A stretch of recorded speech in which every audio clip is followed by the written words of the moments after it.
जय हिंद, जय भारत, जय श्री राम। ये विषय है भागवत भक्ति और सिद्धि। वैसे संसार में भागवत भक्ति ही श्रेष्ठ है। बहुत से हमारे समाज में बहुत हमारे भाई बंधु देवता देवी का भक्ति करते हैं, लेकिन सभी देवों का देव वह परमपिता परमात्मा है। इसके संबंध में नाम महिमा में तुलसीदास जी ने लिखा है, ब्रह्म राम ते नाम बड़ वरदायक वरदान, रामचरित सतकोटि मह महेश लिए जिए जान। यानी कहने का मतलब सभी वर देने वाले देवी देवताओं को भी वरदायक वरदान। वरदायक वरदान का मतलब जो वर देने वाले हैं इन सभी का वो वर देने वाला है। इन सबको वो वर देते हैं। जैसे सूरज चांद धरती, वो परमपिता परमात्मा सर्व सामर्थ्य जो जगत के रचनाकार हैं, वो सामर्थ्य न दे, सब कुछ न दे, शक्ति न दे तो सभी के सभी शक्तिहीन हो जाएंगे। देखो उस उनके महिमा को, उनके विषय में कौन जाना, तो श्री शिव जी महाराज जाने। इसीलिए उनको ये वरदाय ये रामचरित सतकोट मह महेश, महेश जो है महेश कहा गया, नहीं सभी ईश्वर का ईश्वर। तो उस महिमा को वही जाने और दूसरा किसी को जानकारी नहीं है, ऐसा बताया गया है। लेकिन उसके लिए प्राप्ति के विषय में क्या है, समर्पित हो जाने पर ही वो प्राप्त होता है। और समर्पण का भाव जब आ जाएगा तो अत्यंत प्रेम प्रकट होगा। जब प्रेम प्रकट होगा तभी वो परमात्मा की प्राप्ति होगी। इसीलिए प्रेम का प्रसंग भी आया है, रामायण के अंदर भी है, सभी धर्म ग्रंथों में प्रेम का ही वर्णन है। यहाँ तक बाइबिल के अंदर भी है। देखो ब्रह्मा जी, ये हाँ शायद ब्रह्मा जी ही मैंने कि हाँ कौन समझाया है ये माता पृथ्वी को, हरि व्यापक सर्वत्र समाना, प्रेम ते प्रगट हो ही मैं जाना।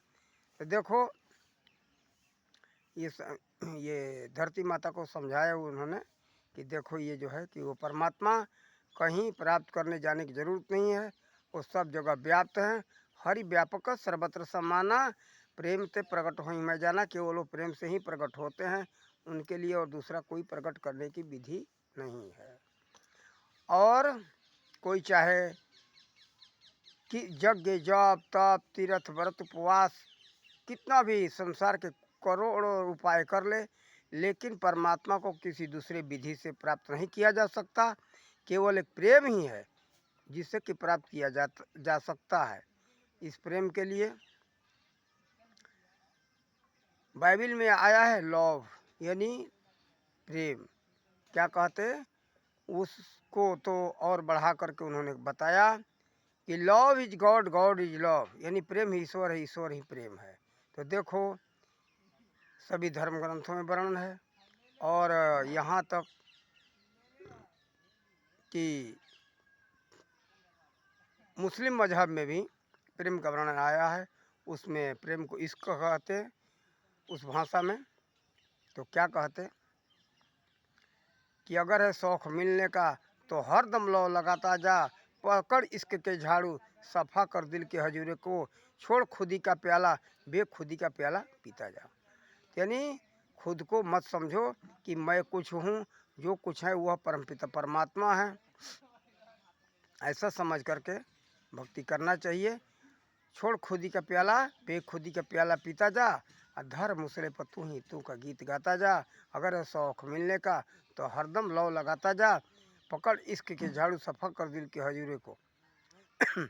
मैंने मैं खुद नहीं हूँ, हे प्रभु जो तू ही हो। इसलिए अंत में कहा कि तू ही तू का गीत गाता जा।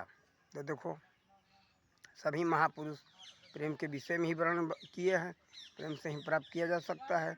अनेकों जप तप तीर्थ यज्ञ व्रत से वो प्राप्त नहीं हो सकते।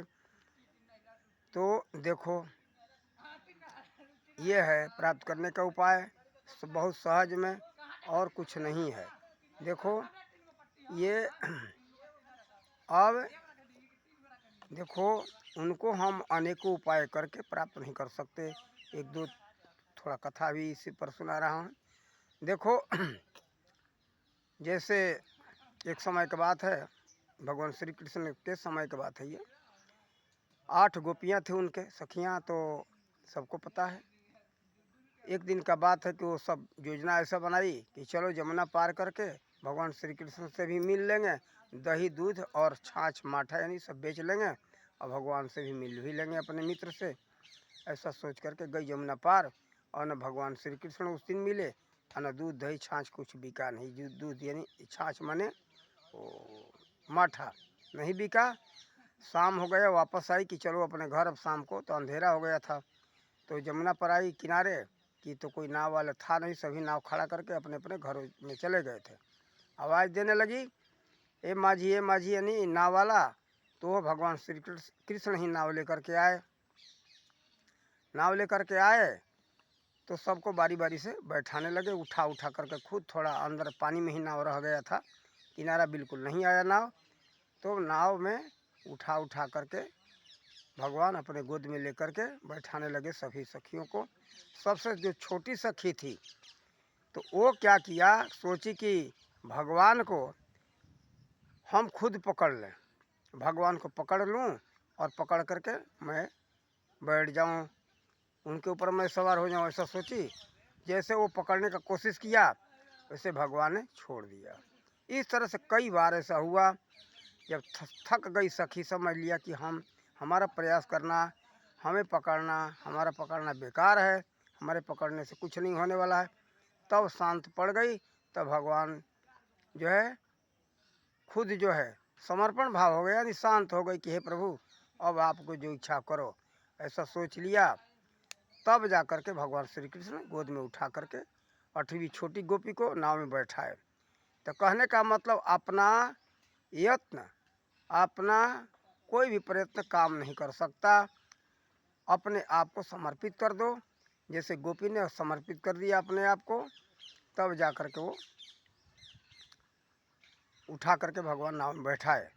फिर दूसरा कथा है कि देखो, जब द्रौपदी का जिस समय चीरहरण हो रहा था उस समय सभी गुरुजनों का, अपने 5 पतियों का उसने सहारा देखा, इंतज़ार किया कि सभी लोग हमारा रक्षा करेंगे, लेकिन कोई रक्षा करने नहीं आया। तब द्रौपदी सोची कि अब क्या करूं, अपने हाथ का जो है सहारा किया। तो वो एक नारी अबला क्या कर सकती, निर्बल, और 10,000 हाथी का बल वाला दुशासन उसका साड़ी खींच रहा था। तब क्या भगवान को याद है द्वारकाधीश, द्वारकाधीश तो मान लो वहाँ से वो जगह से तो करीब करीब 17-18 किलोमीटर दूर द्वारका है, तो हस्तिनापुर से। तो अब वहाँ से भगवान आने में जब देर हुआ तो समझ में आ रही वो तो परमात्मा जो हर जगह व्याप्त हैं, ऐसा सोच करके याद किया। तो भगवान तुरंत आकर के उसको, उसके साड़ी को बढ़ाए, यानी उसके रक्षा किए। इस तरह से 2 कथाएं और हैं। इसी तरह से कथा है गज और ग्राह का। और ग्राह भी अपने बल पर लड़ता रहा, गज लड़ता रहा ग्राह से। गज ग्राह की दोनों लड़ाई चलती रही। गज का लगा कि हमारा प्राण चला जाएगा, कारण कि वो निर्बल हो चुका था, वो थलचर प्राणी है गज। और ग्राह जो है जलचर है, जल से शक्ति मिल रहा था। अब वो गज सोचा कि हमारा प्राण चला जाएगा, तो भगवान को याद किया और याद करके समर्पित हो गया कि हे प्रभु आप हमारा रक्षा करो। तब जाकर के उसकी रक्षा हुई। फिर ऐसे ही गोपियाँ चोरी का उलाहना देती थी भगवान श्री कृष्ण के बारे में माता यशोदा को, ये जो कन्हैया है हमारा मटकी फोड़ देता है, दही चुराता है, मक्खन चुराता है। तब जो ये तो बहाना था भगवान श्री कृष्ण का दर्शन करने का, और गोपियाँ ऐसे थोड़े दही दूध के लिए कोई बात थी, बात ये तो था नहीं, इसी बहाने दर्शन करने आती थी। अब जो है यशोदा मैया वो रहन सुन करके, शिकायत सुन करके परेशान हो गई। एक दिन सोचा कि चलो एक उखल लेकर के रस्सी में मैं ये कन्हैया को, नटखट को बांध दूँ। और बांधने के लिए रस्सी लाई, रस्सी बांधने लगी तो 2 अंगुलों छोटा पड़ गया। फिर दूसरी रस्सी लाई, वो भी 2 अंगुल छोटा पड़ा। इस तरह से कई रस्सियाँ लाई माता यशोदा बांधने के लिए, लेकिन सारी रस्सियाँ 2-2 अंगुल छोटी पड़ती गई।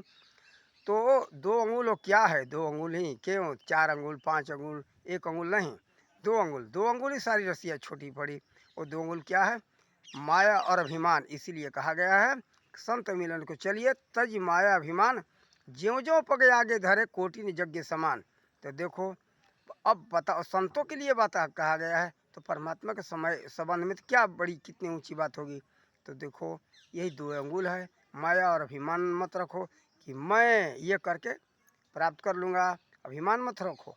और ये संसार के माया से ये दे करके मैं ये दे दूँगा, उनको ये चढ़ा दूँगा, इतना पैसा दान कर दूँगा, फूल चढ़ा दूँगा, जल चढ़ा दूँगा, सब ये करके कुछ नहीं प्राप्त किया जा सकता। कितना भी चढ़ाओ ये सब बेकार है, सब उन्हीं का तो है। केवल हे प्रभु आपके शरणागत हूँ और कुछ नहीं। हाथ जोड़ करके उनके शरणागत हो जाओ। कारण कि अपना है क्या, हम क्या दे सकते? सब तो प्रभु का है, फूल है सब उनका है। ये जितने फल फूल दूध जो कुछ भी है संसार में सोचते हो कि मैं अर्पण करूँगा। अर्पण क्या करना है? सबसे बड़ी बात है अपने आप को अर्पण कर देना। समर्पण यानी अपने आप को समर्पित कर देना, प्रभु के चरण में समर्पित हो जाओ। बस अपने को समर्पित करो, कुछ और लेकर के समर्पित मत करो। सबसे बड़ी बात यह है, सबसे बड़ी भक्ति है और सबसे बड़ा पूजा है। और पूजा में सब करते हो, सब क्या है? ये गुरु का सेवा है। जब गुरु जी माता पिता जो कुछ भी हैं उनके सेवा के लिए सब किया जाता है। नहलाना धुलाना, भोग लगाना, आरती करना, राजभोग बाल भोग ये सब होता है ना, सुबह में आरती, ये सब जो है गुरुजनों का सेवा है। ये जो आप लोग भगवान समझ करके जो पूजा कर रहे हो ना, ये वास्तव में भगवान तक पहुंचने के मार्गदर्शक हैं। इन लोगों ने मार्गदर्शन दिया कि ये तुम इस रास्ते से परमात्मा के पास पहुंचो। ये स्वयं इनको भगवान लेना ये बहुत बड़ी भूल है। ये सभी महापुरुष थे, बड़े बड़े अपने समय के, ये जगत के जगत गुरु थे। भगवान श्री राम हो, कृष्ण हो, विष्णु जी हो, शंकर जी हो, कपिल जी हो, नारद जी हो, यानी कितने हम अवतारिकों का नाम गिनाऊं। ये सभी जितने अवतारिक जितने पूजे जाते हैं ये जगत के जगत गुरु थे, इसलिए इनका पूजा होना चाहिए। ये पूजा सेवा तो एक सामाजिक जो परंपरा है और हमारा इसे ये परमात्मा के पास तक पहुंचने का मार्गदर्शन मिलता है। लेकिन वास्तव में उन जो सर्वव्यापक शक्ति है परमात्मा, जिसके लिए कहा कि हरि व्यापक सर्वत्र समाना, प्रेम तो प्रकट हो ही मैं जाना, जो सर्वव्यापक जो परमात्मा है उनके लिए तो समर्पित हो जाओ। बस हाथ जोड़कर हे प्रभु आपके शरणागत हूँ, और कुछ है नहीं दूसरा इसके लिए, और कोई प्रयास करने की जरूरत नहीं है। और अब इनको प्राप्त करने के लिए क्या करना चाहिए है?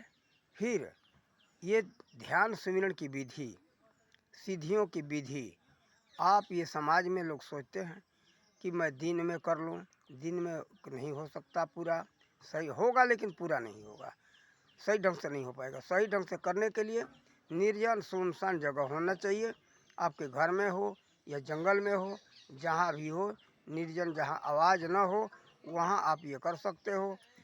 घर में, परिवार में, शहरों में, रोड के किनारे रह कर के नहीं किया जा सकता है।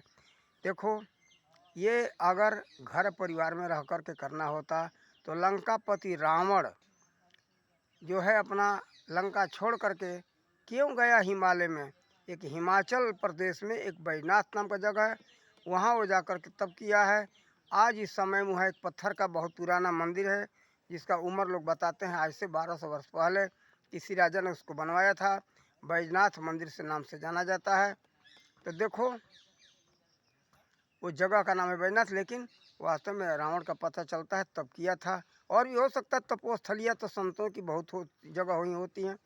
तो देखो ये फिर हिरण्याकश्यप जो है इसी उत्तर प्रदेश के हरदोई का रहने वाला है। उसी हरदोई का नाम बदल के हिरण्याकश्यप के नाम का जगह का नाम बदल करके आज हरदोई हुआ है। तो देखो ये भी मंदराचल की घाटी में गया था तप करने के लिए। कोई भी ये सिद्धियाँ कोई प्राप्त किया है तो निर्जन एकांत में रह कर के प्राप्त किया है, किसी प्रकार का कोलाहल न हो। और उसके लिए सबसे बड़ी उपयोगी क्या है? गुफाएं। जो गुफा होता है ना उसमें किसी प्रकार का कोलाहल नहीं जाता, वहाँ सुनसान शांत जगह होता है, कोई आवाज़ नहीं होता, इसलिए वहाँ शांति से आप ध्यान और सुमिरन कर सकते हो, अनहद नाद को सुन सकते हो, हमारा स्वयं का अनुभव है। लक्ष्मण झूला से लगभग 10 से 11 किलोमीटर आगे गुलर चट्टी आता है बद्रीनाथ के रास्ते पर। तो वहाँ गंगा के किनारे नीचे, रोड से नीचे एक वशिष्ठ गुफा है। हम वशिष्ठ गुफा में पहुँचे, हम अंदर गए तो क्या हमें समझ में आया, किसी प्रकार का कोई आवाज़ नहीं पहुँच रहा है, बिल्कुल अनहद नाद अपने आप सुनाई देने लगा। तो जोगी जन, जो संत साधक अनहद नाद के विषय में सुने हैं, जानते हैं, इस विषय को समझ लेंगे। जो अनभिज्ञ है, जो नहीं जानते अनहद नाद क्या होता है, उनको नहीं पता है। अनहद नाद एक योग क्रिया है और परमात्मा के संबंधी तो बात है, अनहद रूप में भी है। तो देखो जो है कि उसमें क्या है, हमने अनुभव किया, गंगा बिल्कुल पास में ही थी, वो मई महीना था, तो गंगा फिर भी वहाँ कलकल छल छल जो है आवाज़ बहुत तेज़ था, आवाज़ तेज़ हो रहा था, धार वहाँ तेज़ था और ढाल पर है, आवाज़ तेज़, धार का पानी का धार जो है तेज़ गिरता रहता है और छोटे छोटे पत्थर पड़े हुए हैं, मैंने बिल्कुल छोटा नहीं, बड़े बड़े चट्टान जैसा, उसे टकराता हुआ जा रहा था पानी, लेकिन उसका कोलाहल थोड़ा भी उस गुफा में प्रवेश नहीं करता था। तो इसी कारण से उसमें अनहद नाद अपने आप सुनाई देने लगा, कोई विधि और क्रिया करने की जरूरत नहीं पड़ी।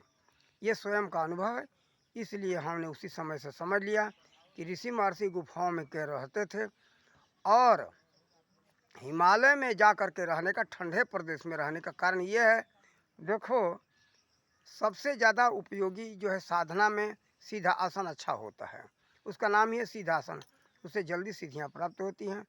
तो पैरों को मोड़ करके लगाया जाता है, कहाँ, ये गुदा और लिंग के बीच स्थान में, योनि प्रदेश में।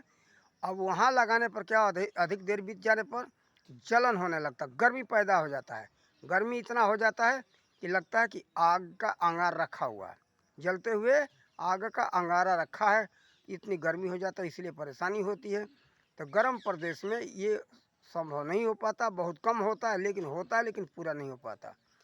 अब 3 घंटा 36 मिनट बैठना है, तब जाकर के तो आसन सिद्ध होता है। सिद्ध हो जाने के बाद आसन करो, प्राणायाम करो, ध्यान करो, सिमरण करो, जो भी करना है।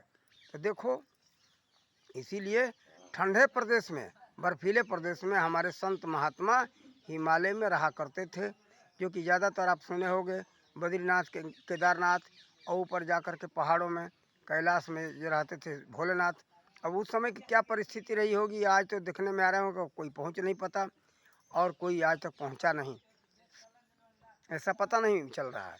तो देखो, लेकिन वो सब बर्फीला क्षेत्र है, तो बर्फीला क्षेत्र में रहने का कारण है कि सीधा आसन आराम से लग जाता है, शांति से भजन ध्यान होता है।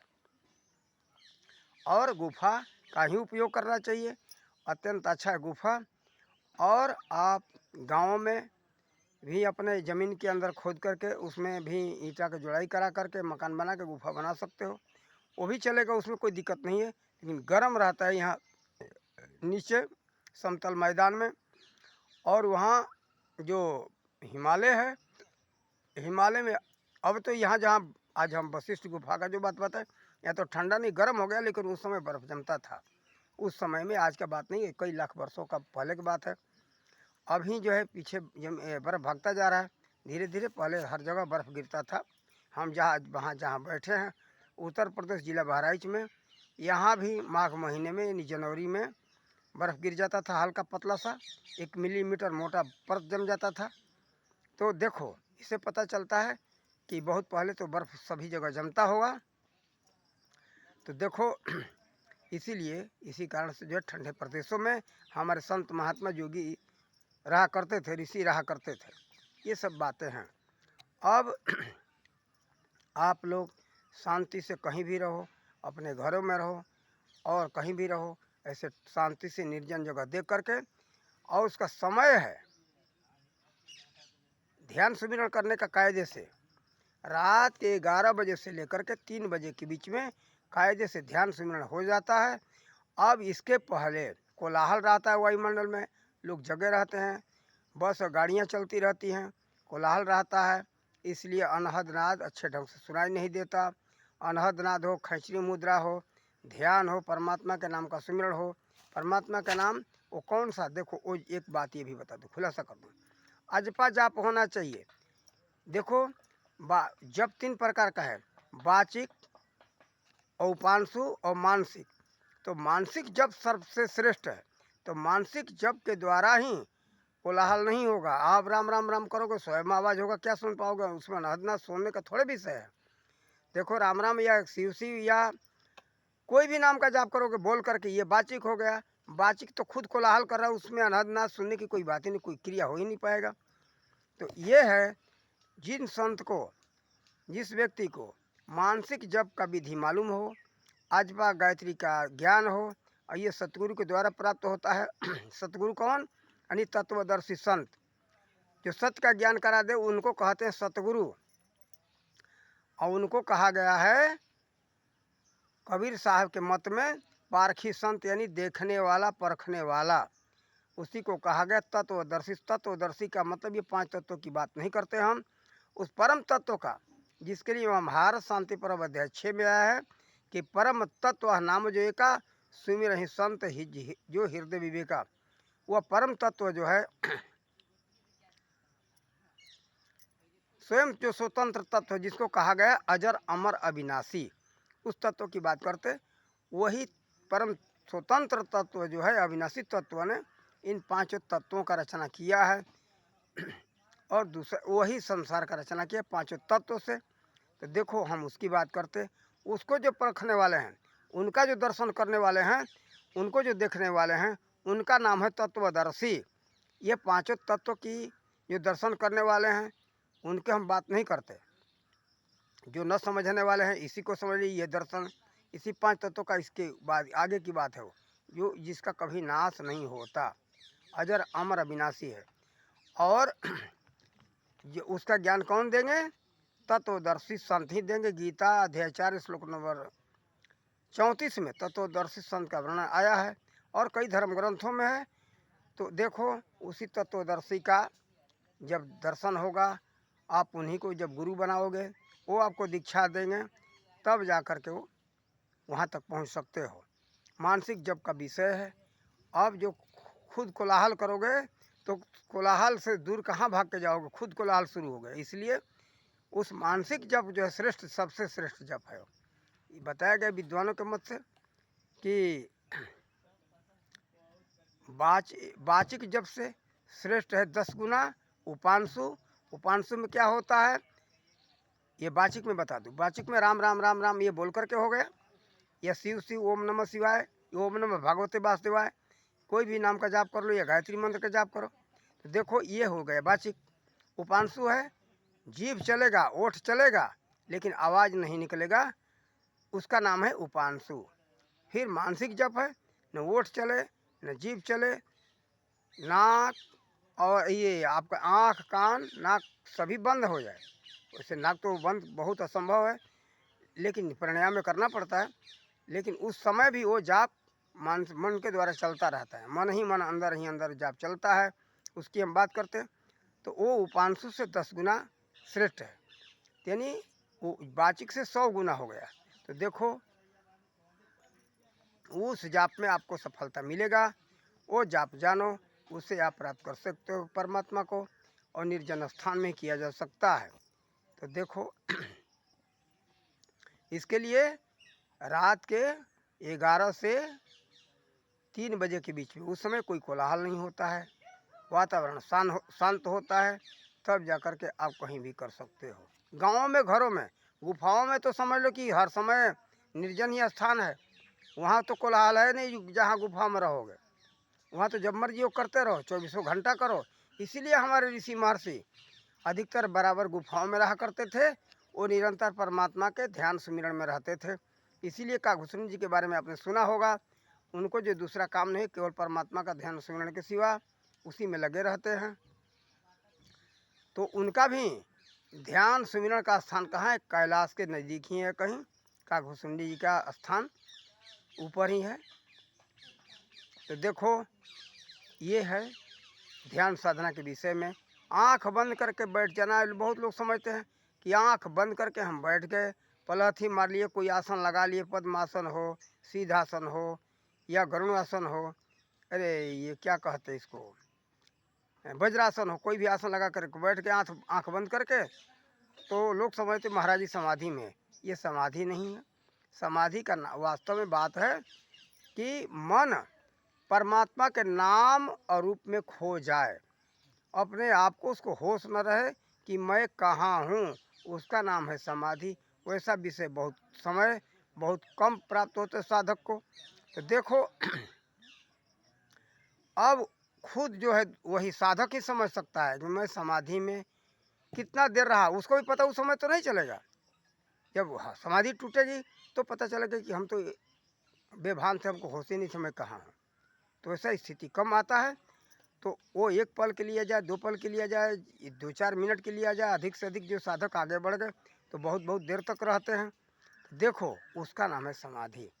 समाधि ऐसा नहीं है उस परमात्मा में मन अपने आप को खो जाए, उसका नाम है समाधि। उसके अलावा सारी स्थितियाँ संसार में है, उसी का नाम है संसार से अलग। और समाधि के अलावा बारिश और सब स्थितियाँ बाहरी संसार का विषय है, माया में फंसा हुआ है। केवल परमात्मा के नाम और रूप में अपने आप को जब मन खो दे तो समझ लो उसका नाम है समाधि, संसार से अलग। और सब सारी स्थितियाँ जो है माया में ही लिप्त है। बहुत से लोग कहते हैं कि मैं तो माया को छोड़ के घर में आ गया। हमारे बहुत साधु जिनको ज्ञान नहीं है, केवल कपड़ा पहन लिया निकल गए बाहर में, तो कहते माया को तो हमने घर में छोड़ दिया। भाई भगवान श्री राम ने कहा है कि गो गोचर जहाँ लग मन जाई, वहाँ तक माया जानू भाई। क्या उसे बताओ, जब गो गोचर जहाँ अलग यानी जहाँ तक मन चला जाए तो सब माया में है, उससे आगे तो जा नहीं सकते हो। तो फिर माया से अलग कहाँ हो गए मेरे भाई। माया से अलग वही स्थिति है जितना देर आप परमात्मा के नाम और रूप में अपने आप को खो दिए, आपको होश नहीं रहा, उसका नाम है माया से अलग। और सब सारी स्थितियाँ माया में ही है। तो ये स्वयं जो विचार नहीं करते, जिनको उसका ज्ञान नहीं है, वो कहते कि माया को तो हमने घर में छोड़ दिया। माया कोई छोड़ने का विषय नहीं है, ये शरीर ही माया का है। सारी स्थितियाँ, खाना पीना सोना, लोगों से बातचीत करना, धर्म ग्रंथों का पाठ करना, ये सब कुछ माया में ही है। केवल वही स्थिति है जितना देर आप परमात्मा के नाम रूप में खो गए, मन खो गया अपने आप को, उसको होश नहीं रहा कि मैं कहाँ हूँ। अब आपको उदाहरण दे दूँ, एक समझा दूँ। मन खोता है, अब सबको स्थिति आती है, आपको सबको संकेत दे करके बताने की ज़रूरत है। आप कोई बात विचार कर रहे हो, किसी विषय का चिंतन कर रहे हो और कहीं जा रहे हो आप, तो चिंतन करते करते इतना उसमें खो जाते हो कि अपने आप का होश नहीं रहता है। जहाँ जाना है और बीच रास्ते में कोई चौराहा आया, वहाँ से मुड़ करके उस तरफ जाना है जहाँ आपको गंतव्य स्थान पर पहुँचना है। फिर क्या हो, सीधा रास्ता आप जा रहे हो, सीधा रास्ता से आगे जब निकल गए, जब चले गए आगे, तो होता रही मैं कहाँ आ गया, मैं कहाँ आ गया, हमको तो वहाँ चौराहे से मुड़ जाना था, लेकिन हम तो पहुँच गए यहाँ। उसमें क्या है कि आप परमात्मा के नाम में खोने की जो बात है, उस विषय में आप खोए थे। इसी तरह से आप भूल गए थे अपने आप को कि मैं कहाँ हूँ। शरीर तो चल रहा है, पैर चल रहा है, आँख देख रही है, सब कुछ हो रहा है, लेकिन आपको होश नहीं है। आप आगे बढ़ गए तो आपको होश है, अरे हम तो यहाँ पहुँच गए, हमको तो चौराहे से मुड़ जाना था। उसी का नाम है भूल जाना, अपने आप को होश न रहना।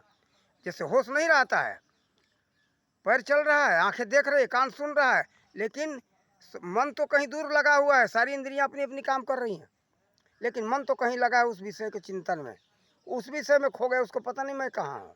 उस विषय में खो गया है, वो उस विषय में लीन हो चुका है। तो जब आगे बढ़ गए तो होश, अरे हम तो यहाँ पहुँच गए, चलो फिर वापस आते हो, वहाँ से वापस आप जाते हो उस जगह पर मुड़ करके। तो देखो ये है खो जाना। इसी तरह से जैसे संसार के विषय में किसी बात में आप खो जाते हो, इसी तरह से परमात्मा में जब खो जाओगे, अपने आप को भूल जाओगे, उसका नाम है समाधि। इतना खोल करके स्पष्ट किसी संत को हमने नहीं देखा समझाते हुए, लेकिन गुरु महाराज जी के आशीर्वाद से ऐसा परमात्मा ने हमको ये क्षमता दिया, तो हम आप सबको ये बात बताए इतना तक हम कहीं प्रवचन में किसी महात्मा को, किसी बड़े बड़े प्रवचनकर्ता को, संतों को हमने नहीं सुना कि खोल कर किस तरह से समझाए समाधि का विषय। ये तो पता नहीं जानते भी होंगे तो छिपाते हैं, लेकिन हम छिपाते नहीं।